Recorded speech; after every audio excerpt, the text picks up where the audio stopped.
Hey guys, welcome to PM Pathshala. Guys, आज हम बात करने वाले हैं विजन का आईआर पोर्शन करेंगे जनवरी 2023 का। देखो, इसका सबसे पहला टॉपिक है गाइस इस बारी इंडिया एंड ग्लोबल साउथ के बारे में। अब देखो, स्पेशल ना virtual summit voice of the global summit हुई इंडिया में। वो hosted by India, basically India में नहीं हुई, वर्चुअल समिट थी, होस्ट इंडिया ने की थी। अब इसका कारण समझो, क्यों ऐसा हो रहा है, क्यों ग्लोबल साउथ की बातें आ रही हैं। देखो, इंडिया ना इस बारी होस्ट क्या कर रहा है, G20 समिट, हम सभी जानते हैं, है ना। अब इससे एक अपॉर्चुनिटी है इंडिया के पास कि इंडिया ना अपने आइडियाज़, एस्पिरेशंस अपनी कंट्री के जो कि रिप्रेजेंट नहीं करती हैं G20 में, उनसे भी शेयर करें, है ना। तो एजेंडा जो G20 प्रेसिडेंसी का है वो इन कंसल्टेशन लिया गया है, will not just with G20 countries but also with the global south also. अब इंडिया ऐसा क्यों कर रहा है? क्या देखो, इंडिया ना मानता है वासुदेव कुटुंबकम में, ठीक है, यानी कि यूनिवर्सल ब्रदरहुड पे बात करता है।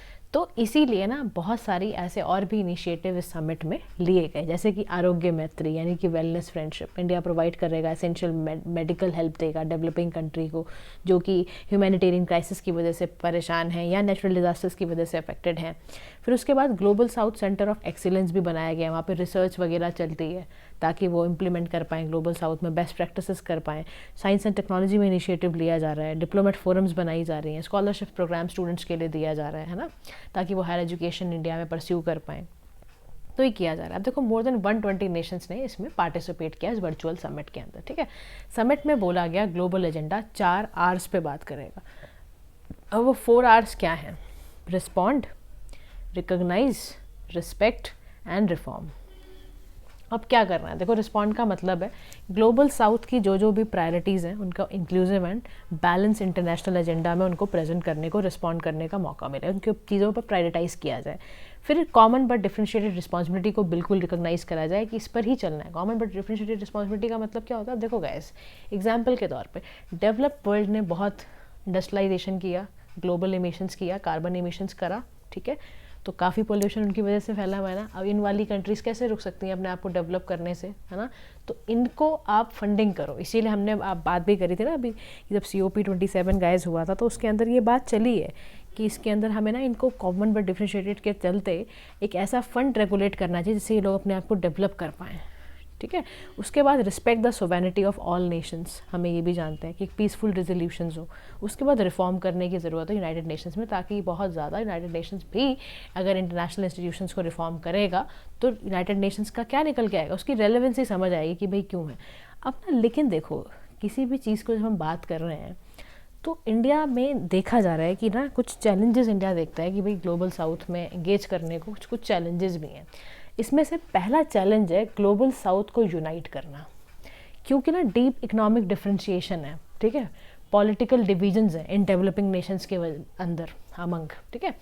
अब इसकी वजह से collective interest represent the collective interest presumed of the global south is very difficult. तो पहला तो ये है कि कोई कोहेरेंट ग्रुप नहीं निकल कर आया, क्योंकि किसी के पास सिंगल शेयर्ड एजेंडा नहीं होगा। समझ में आ रही है बात?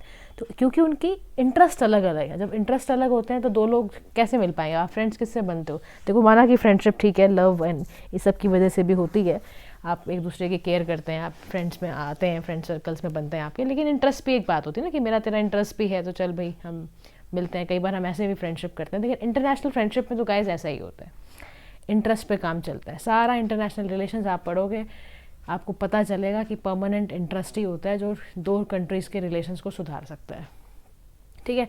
उसके बाद है डोमेस्टिक इश्यूज। अब देखो, इंडिया का अपने साथ ही कुछ डेवलपमेंटल चैलेंजेस है ना इंडिया के पास। इम्प्रेसिव एग्रीगेट GDP ना होना, है ना, ग्रोइंग इकोनॉमिक टेक्नोलॉजिकल कैपेबिलिटी ना होना, हमारी पॉपुलेशन इतनी ज़्यादा बढ़ रही है, रिसोर्सेज पे इतना प्रेशर पड़ रहा है। जब आपकी खुद की कंट्री में इतना भी इशूज़ हैं तो आप बाहर को कैसे यूनाइट करने में लगाओगे, एंगेज कैसे करोगे उनके साथ? फिर पास्ट एक्सपीरियंसेस में देखा गया है कि ग्रुप्स लाइक जैसे कि नॉन अलाइन मूवमेंट है, G77, ये बहुत इफेक्टिव नहीं रहे वॉइस ऑफ डेवलपिंग कंट्रीज़ को रेस करने में। वेस्टर्न हेजोमनी रहेगी, क्यों? क्योंकि फाइनेंशियली वो आपसे ज़्यादा स्ट्रॉन्ग है। तो ये सारे ना चैलेंजेस हैं। अब देखो, ऐसा नहीं कि इनिशिएटिव नहीं लिए गए ग्लोबल साउथ के साथ एंगेज करने में। नाम जो था, ग्रुपिंग थी, ये इस्टेब्लिश किया गया था 1961 में। थर्ड वर्ल्ड कंट्रीज़ का ग्रुप था जिसमें African, Asian, Latin American, other region of the world यहाँ पर कंट्रीज़ मिलती थी। सोशल इकोनॉमिक डेवलपमेंट पे बात करना, रीस्ट्रक्चर करना, इंटरनेशनल कोऑपरेशन करना, ये सब का मेजर ऑब्जेक्टिव था। ऐसे ही ग्रुपिंग थी ग्रुप ऑफ 77, 15 जून 1964 में स्टैब्लिश हुई थी बाय 77 डेवलपिंग कंट्रीज़ में। यही था कलेक्टिव इकोनॉमिक इंटरेस्ट, नेगोशिएट करना कैपेसिटीज़ पे, जॉइंट नेगोशिएशन करना, साउथ साउथ कोऑपरेशन पे बात करना, ये सारा इंडिया ने इवन क्या ग्लोबल साउथ के लिए कुछ नहीं किया, ऐसा नहीं है। ग्लोबल साउथ के लिए बहुत कुछ करते हैं। वैक्सीन मैत्री प्रोग्राम ने जब हम चलाया था ना, हमने कोविड-19 क्राइसिस से जूझ रहे थे, तो इंडिया गया था मदद करने के लिए। इंडिया हमेशा आगे रहता है HADR में, यानी कि humanitarian assistance and disaster relief देने में, Indian technical and economic cooperation programme चलाने में। तो ये सब कुछ इसमें इनिशिएटिव्स यहाँ पर लिए गए हैं। लेकिन चैलेंजेस तो है, नॉन इंक्लूजन है। Country like China, Pakistan invite ही नहीं किए गए voice of global south summit में, यानी कि रिफ्ट है ना ग्लोबल साउथ में अगेन। तो ये सारी दिक्कतें। अब देखो इंडियन ग्लोबल साउथ की बात करें तो एक रिच नॉर्थ है, पुअर साउथ है, ठीक है। इसी के बीच में क्या लाइन है, ब्रेंट लाइन है। तो 1980 में ब्रेंट लाइन जोग्राफिकली स्प्लिट करा दोनों रिचर एंड पुअर नेशंस को, सोचो आप।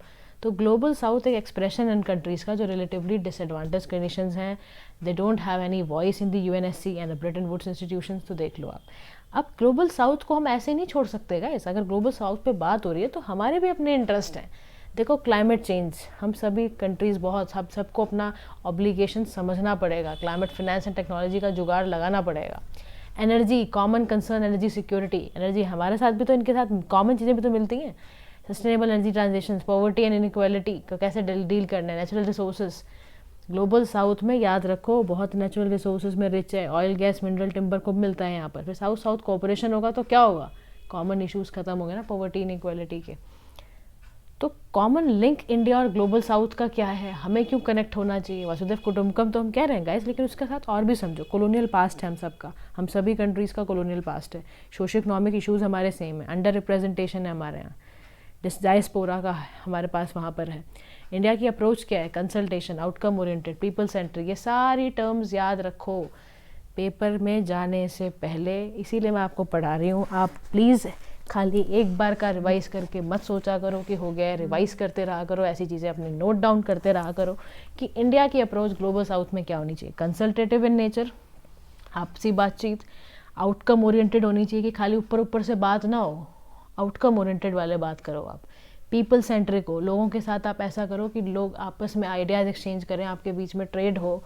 तो ये सब पीपल सेंट्रिक चीज़ें बनाएंगे। डिमांड ड्राइवन होना चाहिए, इक्वल ट्रीटमेंट होना चाहिए आपस में दूसरे की कंट्री के लोगों को भी। तो उसके बाद देखो अब और क्या इन्हांस करने के लिए क्या बचा। देखो कोऑपरेशन तो करना पड़ेगा आपको, कोऑपरेट करके तो चलना ही पड़ेगा। रेगुलर टाइम पीरियड में आपको कोऑपरेट करना पड़ेगा।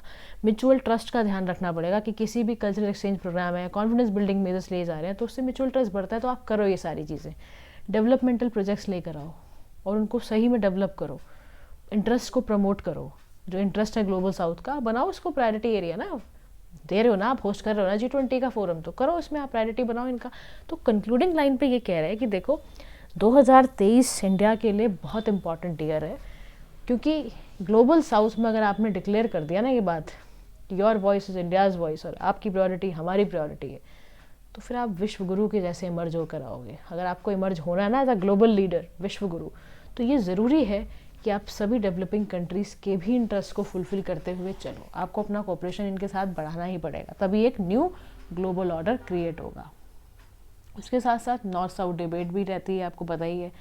डिफरेंट प्लेटफॉर्म्स पे एनर्जी को लेके, क्लाइमेट चेंज को लेके डिबेट रहती है। UNFCCC के अंदर यानी कि United Nations framework convention on climate change में भी डिबेट विटनेस की गई है। और भी जगह जगह पर आप देखोगे, पापा का फुल फॉर्म याद रखना, Buenos Aires plans of action for promoting and implementing cooperation. तो ये 138 यूनाइटेड नेशंस मेंबर स्टेट्स का पार्ट है। ट्रायंगुलर कोऑपरेशन याद रखना है आपको, ठीक है। ट्रायंगुलर कोऑपरेशन में क्या है कि जो साउथ ड्राइवन पार्टनरशिप है ना, 2 से ज़्यादा जो भी डेवलपिंग कंट्रीज़ होती हैं वो डेवलप कंट्रीज़ उसको सपोर्ट करती हैं, ठीक है, ऐसे ऑर्गेनाइजेशंस बना के। अच्छा एक चीज़ और ध्यान रखना, भोपाल डिक्लेरेशन क्या था, ध्यान से सुनो। रिलीज़ कब किया गया ये, T20 मीटिंग यानी कि थिंक 20 की मीटिंग के बाद ऑफिशियल इंगेजमेंट हुई थी। जो 20 के ग्रुप्स मिले थे, थिंक टैंक ग्रुप है, रिसर्च सेंटर है। इसमें ना कुछ की हाईलाइट्स दी गई थी कि जितने भी स्टेक होल्डर्स हैं ना, उनको इंक्लूसिव डेवलपमेंट केयर के बारे में सोचना चाहिए। सभी सेक्टर्स का डेवलपमेंट करो आप इन कंपैरिजन टू GDP। ऐसा मॉडल बनाओ जिसमें वुमेन लीड करे डेवलपमेंट को, नॉर्थ साउथ के गैप को ख़त्म करो। ऐसा सिस्टम बनाओ, ट्रेडिशनल मेडिसिन भी आपकी प्रमोट हो, लाइक आयुष, ठीक है। तो this is about guys the global south cooperation. India Egypt वाला पोर्शन अब हम नेक्स्ट सेशन में लेंगे, ठीक है guys. Thank you so much, keep loving and keep liking our channel.